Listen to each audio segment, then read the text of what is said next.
Hi guys, स्वागत है आपका। गाइस, इस वीडियो में आज देखेंगे हम एप्लीकेशन सेटिंग के बारे में। इसके बारे में हमने पहले बेसिक चीज जान ली थी। अभी हम कुछ जानकारी जान लेंगे, क्लियर करेंगे जो हमारे कुछ डाउट्स है और अच्छी चीज सामने लाएंगे। सो गाइस, इसके अंदर हम जाएंगे एप्लीकेशन सेटिंग में और यहाँ आप एप्लीकेशन का नाम डाल सकते हैं।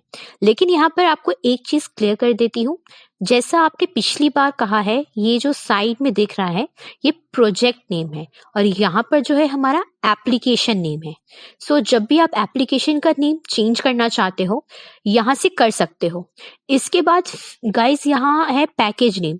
पैकेज नेम का ये फंडा है गाइस कि जब हम पैकेज नेम लिखोगे आप इस टाइप से कॉम डॉट या इन डॉट जैसा इस टाइप से लिख सकते हो। ज्यादा बेटर है कि आप लिखो कॉम डॉट, इसके बाद डेवलपर नेम या अपने नेम जो भी आप लिखो या अपनी कंपनी का नाम लिखो वो आप लिख सकते हो, या डेवलपर की कोई आपकी जो वेबसाइट है जो आप इस वेबसाइट का नाम भी आप डाल सकते हो। इसके बाद आप लगाएंगे डॉट, फिर लगाएंगे ऐप नेम। इसके लिए आपको मैं प्रैक्टिकल बता देती हूँ। प्ले स्टोर के अंदर जाकर यहाँ मैं प्ले स्टोर पर आ गई। यहाँ मैं सिंपल सा एप्लीकेशन जिसका नाम है MGTQ, इस एप्लीकेशन को यहाँ ओपन करती हूँ। यहाँ ये आपको एक एप्लीकेशन दिख रहा होगा। यहाँ अगर आप क्लिक करेंगे किसी भी एप्लीकेशन में तो आपको उसका लिंक यहाँ पर मिल जाएगा ऊपर। सभी एप्लीकेशन को यहाँ तक का लिंक सेम ही होता है सबका, क्योंकि ये प्ले स्टोर की तरफ से है। इसके बाद यहाँ से पैकेज नेम है, यहाँ देख सकते हैं मैंने यहाँ कॉम डॉट लगा रखा है और आगे लिखा हुआ है डेवलप बाय MGTG। उसके बाद मैंने एप्लीकेशन का नाम शॉर्ट में लिखा है। तो यहाँ आप अपनी एप्लीकेशन का नाम लिख सकते हो या फिर शॉर्टकट में कोई भी चीज डाल सकते हो। मैं आपको प्रेफर करूंगी कि आप अपने एप्लीकेशन का नाम ही डालें, आपके एप्लीकेशन की कैटेगरी का नाम डालें। मान लीजिए आपका जो एप्लीकेशन है म्यूजिक से रिलेटेड है तो आप म्यूजिक डाल सकते हो। अगर आपका एप्लीकेशन किसी अर्निंग के रिलेटेड है तो आप अर्निंग डाल दीजिए। इस तरीके से आप अपने पैकेज नेम को यूनिक पैकेज नेम डाल सकते हैं। इसका एक बेनिफिट भी है, जब आप अपने पैकेज नेम में ऐसा कोई भी वर्ड डालते हैं जो आपके एप्लीकेशन से रिलेटेड है या फिर आपके एप्लीकेशन के नाम है, तो कोई भी यूजर जब प्ले स्टोर पे जाकर सर्च करता है और अगर एग्जैक्ट कोई QR मैच करता है तो 99% चांस है कि आपका एप्लीकेशन फास्ट हो।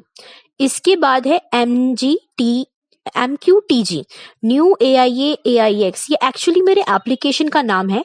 आप इसी तरीके से मैं आपको शुरू से बताती हूँ। आप यहाँ पेटीएम के अंदर भी जैसे देख सकते हैं पेटीएम सिक्योर, यहाँ नाम अलग दिख रहा होगा और अंदर यहाँ लंबा लंबा नाम दिख रहा होगा। पेटीएम का ही नाम है छोटा सा, बट यहाँ जो लिखा है सिक्योर UPI पेमेंट्स, ये एप्लीकेशन कैटेगरी का नाम है। ये दर्शाता है कि ये कैटेगरी से आता है। तो इस टाइप से आप अपने एप्लीकेशन का पैकेज नेम डाल सकते हो और इस तरीके से आप अपना पैकेज नेम यूनिक डाल सकते हो। ये दो चीज हैं, हो गई क्लियर। अब आते हैं ऐप आइकन पे। आइकन के बारे में तो मैंने बता ही दिया था, मैं फिर भी बता देती हूँ आपको। यहाँ पर आप एसेट्स के अंदर आएंगे, यहाँ कोई इमेज, लोगो, आइकन आप यहाँ अपलोड कर सकते हैं। उसके बाद फिर से एसेट्स में जाएंगे, आप यहाँ उस इमेज को सिलेक्ट कर सकते हैं। जो भी एप्लीकेशन का आइकन है, जो भी यूजर जब एप्लीकेशन इंस्टॉल करेगा तो वो आइकन शो करेगा। वहां जब एप्लीकेशन शो करेगा उसके बाद यहाँ स्प्लैश इनेबल्ड एक स्प्लैश स्क्रीन है। मैं आपको बता देती हूँ गाइज, ये जो स्क्रीन है होम स्क्रीन है। एक एग्जाम्पल मैं आपको दे देती हूँ। अगर मैं नाइट्रॉन पर क्लिक करती हूँ तो ये जो नाइट्रॉन का लोगो आया है वो कुछ सेकंड्स के लिए आया है। अगर आपके मोबाइल जो है थोड़ा लो क्वालिटी का है अगर, तो उसमें थोड़ा सा ना टाइम लगेगा, नाइट्रॉन का लोगो आपको थोड़ा क्लियर नहीं दिखेगा।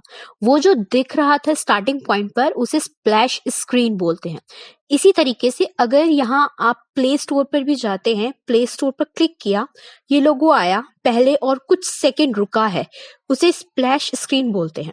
उसे स्प्लैश स्क्रीन को बनाकर यहाँ इमेज में लेकर स्प्लैश स्क्रीन को यहाँ से इनेबल्ड कर सकते हैं। उसके बाद यहाँ स्प्लैश स्क्रीन को यहाँ से सिलेक्ट कर सकते हैं। और इस तरीके से आप स्प्लैश स्क्रीन का यूज कर सकते हो। गाइज मैं आपको प्रेफर करूंगी कि आप यहाँ स्प्लैश स्क्रीन को अनटिक कर लें, तो फर्स्ट वाली स्क्रीन से स्प्लैश स्क्रीन अंदर से बना सकते हो। ये ज्यादा बेटर है, क्योंकि अगर आप यहाँ से डालते हो तो इमेज आपका लो क्वालिटी का हो सकता है या एप्लीकेशन थोड़ा स्लो चलने लगेगा। इसके बाद गाइज हम यहाँ आते हैं रिलीज के अंदर। यहाँ आप देख रहे हो मिनिमम एसडीके वर्जन, ये कम से कम एंड्रॉइड 4.4 वर्जन होना चाहिए, क्योंकि 4.4 के अंदर काफी एंड्रॉइड वर्जन आ जाते हैं, बहुत सारी कैटेगरीज आ जाती हैं, इसीलिए 4.4 रखते हैं मिनिमम। तो ये एप्लीकेशन चलेगा 4.4 में, 4.4 में, 5.0 में, ऐसे कई सारे वर्जन में सबसे क्लियरली चलेगा जितने भी यहाँ पर हैं। अगर 4.4 रखते हो तो, अगर 5.1 रखते हैं तो 4.4, 4.40, 5.0 ये तीनों जो है इसमें एप्लीकेशन वर्क नहीं करेगा। जिसका भी लेकिन 5.1 है उसके अंदर अच्छे से चलेगा। इस तरीके से जो है मिनिमम एसडीके वर्जन 4.4 ही आप रखें, ताकि ज्यादा से ज्यादा यूजर आपकी एप्लीकेशन तक पहुंच सके। आप 4.4 के अलावा 5.0 या 7.0 या कोई भी आप मिनिमम इस टाइप से एसडीके लेंगे, उतने ही आपके यूजर कम होंगे, उतनी ही मोबाइल के अंदर इंस्टॉलेशन कम होगी। इसके बाद है जो है टारगेट एसडीके वर्जन, इसका मतलब है मिनिमम एसडीके वर्जन। आप ऐसा समझ लीजिए कि जो मैक्सिमम एसडीके वर्जन यानी कि ज्यादा से ज्यादा कौन से वाले वर्जन में आपका एप्लीकेशन रन करना चाहिए। जैसे यहाँ एंड्रॉइड 1.2 लिखा है, 12 लिखा है, अगर यहाँ 10 करते हैं तो 11 और 12 वाले जो वर्जन के मोबाइल हैं उस एप्लीकेशन में नहीं चलेगा। यूजर एंड्रॉइड 4.4 से जो यूजर एंड्रॉइड 10.0 वर्जन है उसमें आपका एप्लीकेशन क्लियरली चलेगा, लेकिन ये 11 और 12 में वर्क नहीं करेगा। मैं यहाँ पर आपको सजेशन देना चाहूंगी कि जब भी आप कोई भी एप्लीकेशन बनाते हो, किसी भी प्लेटफॉर्म से बनाते हो या नाइट्रॉन से आप बनाते हो, तो टारगेट एसडीके वर्जन में आप लेटेस्ट वर्जन का ही यूज करें। 12 को या आपके पास जो भी लेटेस्ट वर्जन शो हो रहा है उसे आप यूज करें। इसके बाद जो है यहाँ version code and version name. Version code मैंने पिछले वीडियो के अंदर भी बताया था। वर्जन कोड इस टाइप से होता है 1, 2, 3, 4 और वर्जन नेम होता है 1.0, 1.1, 1.2, 1.3, 1.4, इस तरीके से होता है। अब इस तरीके से ये यूज होता है। हमें जो है अपनी एप्लीकेशन में कई बार अपडेट्स देने होते हैं, बहुत सारे अपडेट्स देने होते हैं। मान लीजिए आपका कोई यूजर है जिसने आपको एप्लीकेशन इंस्टॉल किया हुआ है और उसके बाद अपडेट आया है एप्लीकेशन का और यूजर ने अपडेट नहीं किया, तो प्रॉब्लम ये आती है कि जो न्यू फीचर्स होंगे वो उसके एप्लीकेशन में शो नहीं होगा। जो इंस्टॉल किया हुआ है उसके मोबाइल में जब आप उसको मजबूर कर देंगे कि उसको इंस्टॉल करे, अपडेट करे, उसके बाद जब वो अपडेट कर लेगा तब उसको सारे फीचर्स शो हो जाएंगे, उसके पास न्यू चीजें पहुंच जाएंगी। इसके लिए यहाँ हम वर्जन नेम रखते हैं। अब हम डेटाबेस के अंदर कुछ ऐसी सेटिंग्स कर लेते हैं कि हम वर्जन कोड की जगह दे देते हैं 1, यानी एप्लीकेशन का वर्जन कोड अगर 1 होता है देन उसका एप्लीकेशन सही से रन करेगा। मान लीजिए इसका एप्लीकेशन 1 है और डेटाबेस में वर्जन कोड डाला है 2, तो ये सिचुएशन में क्या होगा, उसका एप्लीकेशन ऑन तो होगा बट वहाँ अपडेट का फीचर आप डाल के दिखा सकते हैं कि आप अपडेट आ गया है ऐप में और आप अपडेट कर लीजिए। इस तरीके से आप पेटीएम के अंदर या बहुत सारे एप्लीकेशन के अंदर मिल जाएगा या फिर किसी भी गेम्स के अंदर मिल जाएगा। तो ऐसे ही काम करता है वर्जन कोड और वर्जन नेम। इसके बाद गाइस यहाँ है मोनेटाइजेशन का ऑप्शन। यहाँ गूगल का एडमोब ऐप आईडी देना होगा। एडमोब का ऐप यूनिट अलग होता है और एडमोब का ऐप आईडी अलग होता है। एड यूनिट जो होता है वो होता है एडवर्टाइजमेंट के हिसाब से। बैनर का एडवर्टाइजमेंट हो गया, इंटरलाइजर का जो है उसका एडवर्टाइजमेंट हो गया, या रिवॉर्डेड वीडियो का एडवर्टाइजमेंट है। इन सब की अलग अलग यूनिक आईडीज होती हैं, लेकिन ऐप आईडी जो है आपका एप्लीकेशन के हिसाब से बनती है ऐड मोबाइल अकाउंट के अंदर। ऐसे आप यहाँ डाल सकते हो, जैसे ये दिख रहा है एग्जाम्पल CA APP PUB। उसके बाद कुछ कोडिंग दिख रही होगी, यहाँ सेम तरीके की आईडी होगी। इसके बाद है पोलफिश API की, जैसे ऐड मोबाइल ऐप है, उसी तरीके से ये एडवर्टाइज का प्लेटफॉर्म है जहाँ कुछ एडुएट वगैरह लेते हैं और वहाँ अकाउंट बना करके वहाँ एडुएट यहाँ डालते हैं। इस एडुएट के थ्रू एप्लीकेशन हमारी एडवर्टाइजमेंट करता है और इससे हमारे रिवेन्यू अर्निंग होती है। इसी तरीके से ये पॉलफिश API के आप यहाँ पर डालेंगे। एडमोब का अल्टरनेटिव जो है ये पॉलफिश, और यहाँ पर भी आप अर्निंग कर सकते हो पॉलफिश के अंदर। इसके बाद गाइस आता है थीम एंड डिजाइनिंग, जिसमें सबसे ऊपर लाइट एंड डार्क का ऑप्शन आ रहा है। यहाँ आप अपने एप्लीकेशन को लाइट या डार्क मोड में सिलेक्ट कर सकते हो। यहाँ सेटिंग गाइस आप ब्लॉक्स के थ्रू भी कर सकते हो। ब्लॉक्स के थ्रू अगर सेटिंग करते हो, अगर आप डिफॉल्ट सेटिंग के अंदर रखते हो और मान लीजिए यूजर अगर नाइट मोड में रखता है तो एप्लीकेशन ऑटोमेटिकली नाइट मोड में ही हो जाएगा। अगर यूजर लाइट मोड के अंदर रखता है तो फोन को तो एप्लीकेशन ऑटोमेटिकली लाइट मोड में हो जाएगा। इस तरीके से यहाँ लाइट और डार्क मोड होता है। इसके बारे में पिछले वीडियो में मैंने बता दिया था, इस वीडियो में एक्सप्लेन नहीं कर पाऊंगी। इसके बाद गाइस यहाँ पर कलरिंग भी है, एसेंट कलर, प्राइमरी कलर और सेकेंडरी कलर। आप इन कलर्स को अच्छे से जानने के लिए यहाँ आप अपने डिस्क्रिप्शन पढ़ सकते हैं।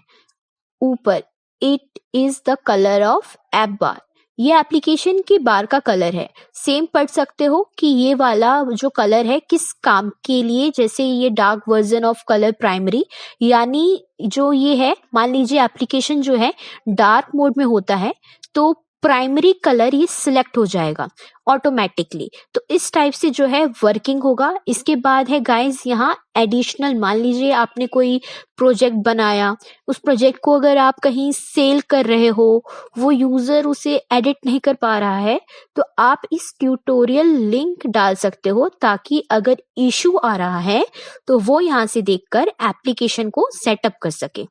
इसके बाद में स्क्रीन साइजिंग यहाँ है फिक्स्ड एंड रिस्पॉन्सिव। फिक्स्ड का मतलब आप जानते ही होंगे, यानी स्क्रीन का साइज फिक्स्ड रहेगा, जैसे कि यहाँ पर फिक्स लिखा हुआ है मिल जाएगा।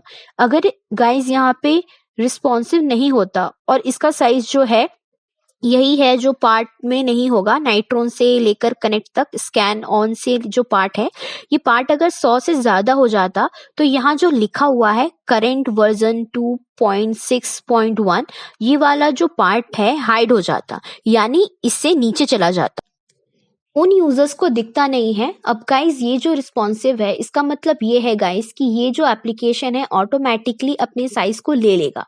यानी मान लीजिए नाइट्रोन है, इमेज है, यहाँ आपने अलग अलग साइज दिया हुआ है, यहाँ अपने साइजिंग के अकॉर्डिंग दिया हुआ है।